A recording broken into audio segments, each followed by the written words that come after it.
ವೀಕ್ಷಕರೇ, ನಮ್ಮನೆ ರುಚಿಗೆ ಸ್ವಾಗತ. ನಾನು ಈ ದಿನ ನಿಮಗೆ ಪೂರಿ ಜೊತೆ ಕಾಂಬಿನೇಷನ್ ಸಾಗು ಹೇಗೆ ಮಾಡೋದು ಅಂತ ತೋರಿಸ್ತಾ ಇದ್ದೀನಿ.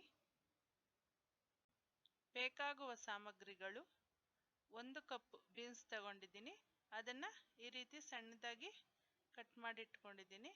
ಮತ್ತು 1 ಕಪ್ ಆಗೋಷ್ಟು ಕ್ಯಾರೆಟು, ಅದನ್ನು ಸಹ ಸಣ್ಣದಾಗಿ ಕಟ್ ಮಾಡಿ ಇಟ್ಕೊಂಡಿದ್ದೀನಿ. ಅರ್ಧ ಕಪ್ಪು ಬಟಾಣಿ, 1 ಕಪ್ಪು ಆಲೂಗಡ್ಡೆ, 1 ಕಪ್ಪು ಬಿಳಿ ಬದನೆಕಾಯಿ ತಗೊಂಡಿದ್ದೀನಿ, ಅದನ್ನು ಸಹ ಸಣ್ಣದಾಗಿ ಕಟ್ ಮಾಡಿ ಇಟ್ಕೊಂಡಿದ್ದೀನಿ. ಮತ್ತು 2 ಟೊಮೆಟೊನ ಸಣ್ಣದಾಗಿ ಕಟ್ ಮಾಡ್ಕೊಂಡಿದ್ದೀನಿ. ಮತ್ತು ಬೇಕಾದಷ್ಟು ಎಣ್ಣೆ, ರುಚಿಗೆ ತಕ್ಕಷ್ಟು ಉಪ್ಪು, 1 ಸ್ಪೂನ್ ಧನಿಯಾ ಪುಡಿ ತಗೊಂಡಿದ್ದೀನಿ, ಮತ್ತು ನೀರು, ಮತ್ತು ಕೊತ್ತಂಬರಿ ಸೊಪ್ಪು ಸ್ವಲ್ಪ, ಕರಿಬೇವು, ಮತ್ತು ಸಾಸಿವೆ ಜೀರಿಗೆ ಒಂದು ಸ್ವಲ್ಪ, ಮತ್ತು 1 ಕಪ್ ಆಗೋಷ್ಟು ಹಸಿ ಕೊಬ್ಬರಿ ತಗೊಂಡಿದ್ದೀನಿ. ಒಂದು 6ರಿಂದ 7 ಹಸಿ ಮೆಣಸಿನ್ಕಾಯಿ ತಗೊಂಡಿದ್ದೀನಿ, ಮತ್ತು 2 ಪೀಸ್ ಚಕ್ಕೆ, ಒಂದು 4 ಚಿಕ್ಕದು ಲವಂಗ ತಗೊಂಡಿದ್ದೀನಿ, 1.5 ಸ್ಪೂನು ಕಡಲೆಪಪ್ಪು ತಗೊಂಡಿದ್ದೀನಿ. ಈಗ ನಾನು ಕುಕ್ಕರ್ಗೆ ತೊಳೆದು ಹಚ್ಚಿಟ್ಕೊಂಡಿರೋ ಬೀನ್ಸನ್ನು ಹಾಕ್ತಾ ಇದ್ದೀನಿ, ಮತ್ತು ಕ್ಯಾರೆಟು, ಮತ್ತು ಬಟಾಣಿ, ಆಲೂಗಡ್ಡೆ, ಬದನೆಕಾಯಿ, ಮತ್ತು ಟೊಮೆಟೊ ಹಾಕ್ಕೊಂಡು ನಮಗೆ ರುಚಿಗೆ ತಕ್ಕಷ್ಟು ಉಪ್ಪು, ಅಂದರೆ ಒಂದು ಮುಕ್ಕಾಲು ಸ್ಪೂನ್ ಹಾಕ್ಕೊಳ್ಳೋಣ, ಬೇಕಿದ್ದರೆ ಆಮೇಲೆ ಹಾಕ್ಕೊಬೋದು. ಈಗ ನಾನು ಒಂದು ಅರ್ಧ ಲೋಟ ಆಗೋಷ್ಟು ನೀರು ಹಾಕ್ಕೋತಾ ಇದ್ದೀನಿ, ಯಾಕೆಂದರೆ ಬರೀ ತರಕಾರಿ ಇರೋದ್ರಿಂದ ನೀರು ಜಾಸ್ತಿ ಎಳೆಯಲ್ಲ. ಸ್ವಲ್ಪನೇ ಆ ತರಕಾರಿ ಮುಳುಗೋಷ್ಟು ಮಾತ್ರನೇ ಸ್ವಲ್ಪ ನೀರು ಹಾಕ್ಕೊಂಡು ಬೇಯಿಸ್ಕೊಬೇಕು. ಈಗ ಸ್ಟವ್ ಹಚ್ಚಿ ನಾನು ಕುಕ್ಕರನ್ನು ಇಡ್ತಾ ಇದ್ದೀನಿ. ಇದನ್ನು 1 ವಿಷಲ್ ಬರೆಸಿದ್ರೆ ಸಾಕು, ಯಾಕೆಂದರೆ ಬರೀ ತರಕಾರಿ ಇರೋದ್ರಿಂದ ಬೇಗ ನುಣ್ಣಗಾಗ್ಬಿಡುತ್ತೆ. ಇಲ್ಲಾಂದರೆ ನೀವು ಪಾತ್ರೆಯಲ್ಲಾದರೂ ಬೇಯಿಸ್ಕೊಬೋದು.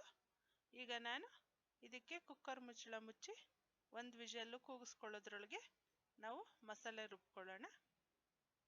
ಈಗ ನಾವು ಮಸಾಲೆ ರುಬ್ಕೊಳ್ಳೋದಕ್ಕೆ ಮಿಕ್ಸಿ ಜಾರ್ಗೆ ಕೊಬ್ಬರಿ, ಮತ್ತು ಹಸಿಮೆಣಸಿನಕಾಯಿ, ಮತ್ತು ಚಕ್ಕೆ ಲವಂಗ, ಹಾಗೆಯೇ ಕಡಲೆಪಪ್ಪು,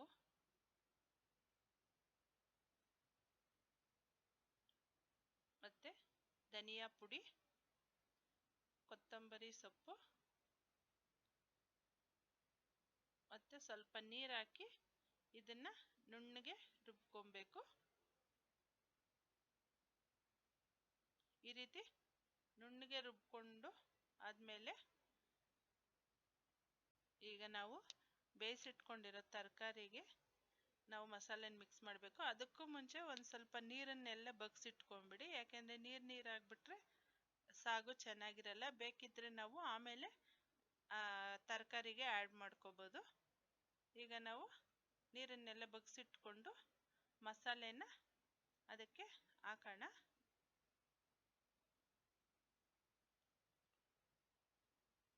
ಈಗ ನಾವು ಇದು ಜಾರಿಗೆ ತೊಳೆಯೋದಕ್ಕೆ ಬೇರೆ ನೀರು ನಾವು ಯೂಸ್ ಮಾಡಬಾರ್ದು. ಅದೇ ನೀರನ್ನು ಯೂಸ್ ಮಾಡಿಕೊಂಡು ನಾವು ಜಾರನ್ನೆಲ್ಲ ನೀಟಾಗಿ ಮಸಾಲೆನೆಲ್ಲ ಹಾಕ್ಕೊಂಡು ಇದು ಮಾಡಬೇಕು. ಬೇಕಿದ್ದರೆ ನೀವು ಆಮೇಲೆ ಒಂಚೂರು ನೀರು ಹಾಕ್ಕೊಳ್ಳಿ. ಈಗ ಚೆನ್ನಾಗಿ ಮಿಕ್ಸ್ ಮಾಡಿ ಉಪ್ಪು ಸರಿಯಾಗಿದೆಯಲ್ವ ಒಂದು ಸಾರಿ ಟೇಸ್ಟ್ ನೋಡಿ. ಇದು ಇಷ್ಟು ನೀರಿರಲಿ, ಚೆನ್ನಾಗಿ ಕುದಿಸಿದ ಮೇಲೆ ಇನ್ನೂ ಗಟ್ಟಿ ಆಗುತ್ತೆ.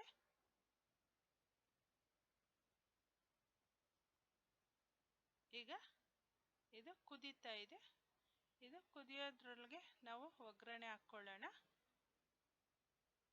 ಸಾಕು, ಇದು ಆರಿದ ಮೇಲೆ ಇನ್ನೂ ಗಟ್ಟಿ ಆಗುತ್ತೆ, ಯಾಕಂದರೆ ನಾವು ಕಡಲೆಪಪ್ಪು ರುಬ್ಬಿರೋದ್ರಿಂದ ಇದು ಗಟ್ಟಿ ಆಗುತ್ತೆ. ನಾವು ಅಷ್ಟರೊಳಗೆ ಒಗ್ಗರಣೆಗೆ ಹಾಕ್ಕೊಳ್ಳೋಣ.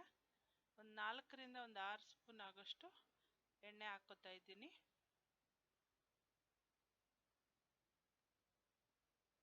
ಎಣ್ಣೆ ಕಾದ್ಮೇಲೆ ಸಾಸಿವೆ ಜೀರಿಗೆ ಹಾಕಿ ಅದು ಸಿಟ್ಟಿದ ಮೇಲೆ ಬೇಕಿದ್ದರೆ ನೀವು 1 ಬ್ಯಾಡಗಿ ಮೆಣಸಿನಕಾಯಿ ಹಾಕ್ಕೊಳ್ಳಿ. ಆಮೇಲೆ ಕರಿಬೇವಿನ ಸೊಪ್ಪು ಹಾಕ್ಕೊಂಡು ಈಗ ಸ್ಟವ್ ಆಫ್ ಮಾಡಿ ಒಗ್ಗರಣೆಗೆ ಕೊಡಿ. ಈಗ ನಿಮಗೆ ಸಾಗು ರೆಡಿಯಾಗಿದೆ. ಸಾಗು ಜೊತೆ ಪೂರಿ ಮತ್ತೆ ಅಕ್ಕಿ ರೊಟ್ಟಿ ಮತ್ತೆ ಸೆಟ್ ದೋಸೆ ತಿನ್ನೋದಕ್ಕೆ ಚೆನ್ನಾಗಿರುತ್ತೆ.